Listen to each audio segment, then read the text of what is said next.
and that's Andrew Arthur. He is resident fellow in law and policy for the Center of Immigration Studies. He joins us here on the Larry Elder Show.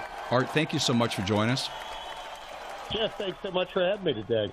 You bet. I want to first, before we get to the DOJ investigations related to the sanctuary city policy, I want to get a real quick update, if you will. A lot of people are understandably very concerned about sleeper cells that may be in this country that came here illegally under Biden as a result of America bombing those Iranian nuclear sites. How concerned should we be that there might be an Iranian sleeper cell in America? We should be very concerned.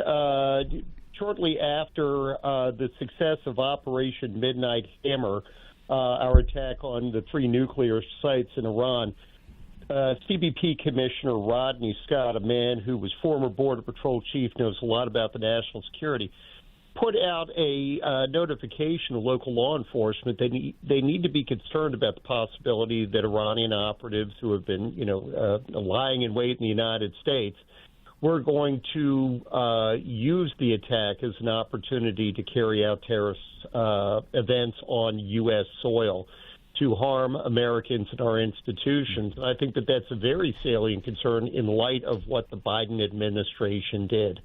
The number of migrants who entered the United States illegally from Iran increased 20-fold in the 4 years of the Biden administration, 1,750, according to DHS Office of Homeland Security Statistics numbers, came into the United States during that period. It's important to note, Jeff, that they have universal conscription, universal manhood conscription in Iran. So every male in Iran of military age is subject to being drafted into the military. And for that reason, it's very difficult for males to leave Iran. And yet we saw a huge number of them show up at our southwest border, which would indicate either that they're amazingly crafty at getting out of the Islamic Republic, or perhaps they had a little help from the Islamic Republic itself coming here. And, the Iranian Revolutionary Guard Corps, the IRGC, the power behind the throne, if not the power in Iran, they're evil people, but they're amazingly crafty people. And they do have the ability to strike at weak points, not only in the United States, but around the world. So, some combination of Chief Scott's concern and the ability of Iranian operatives to act in this country, particularly, at large gatherings, things like that, with our Independence Day holiday coming up, in the freedom of our society. That's a real concern. I think the American people should be concerned about it. Well, Art, I really think that I have a kind of a two-part question to you. One is, if they're here, how do we catch up with them? How do we bring them to justice? And how do we find out? And more than likely, they're probably in a sanctuary city.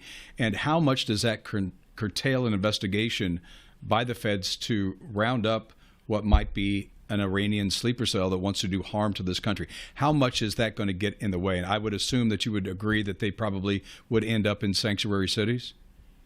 Oh, yeah, absolutely.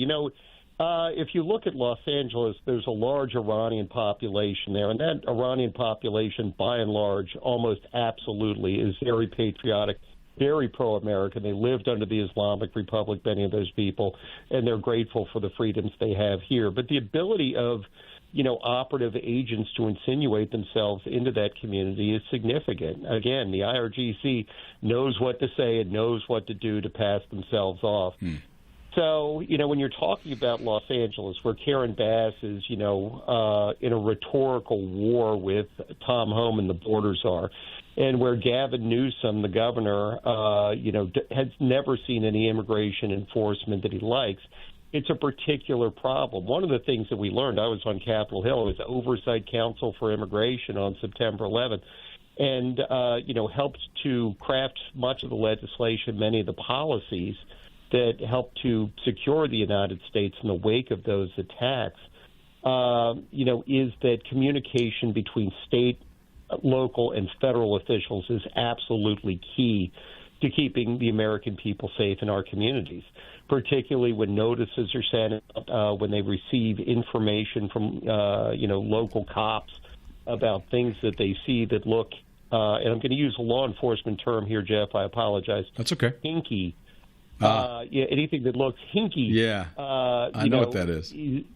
That is the operative intelligence that we rely upon. But right now, we see our elected officials in Los Angeles and in California and, major cities like New York, being impeded. We see them standing in the way of those street cops who, see something, say something, from actually saying something to the one agency of the United States government that can do something, and that is ICE. Yeah, I don't know how we unwind this. And just to get a little bit of breaking news here, Art, I think it's something that you probably might already know, but our audience may not. I think it's really interesting as we talk about this topic of trying to keep America safe, and when it comes to getting to those illegals that are here that have violent backgrounds or might do something violent, whether it's an Iranian sleeper cell or whatever the case may be. Border Czar Tom Homan just revealed that he is now living away from his wife because of death threats that he has been receiving. So he's concerned about his family. I can imagine what all of the men and women of ICE and CBP are going through, and certainly at this time. For full shows, live and on demand, it's Salem News Channel.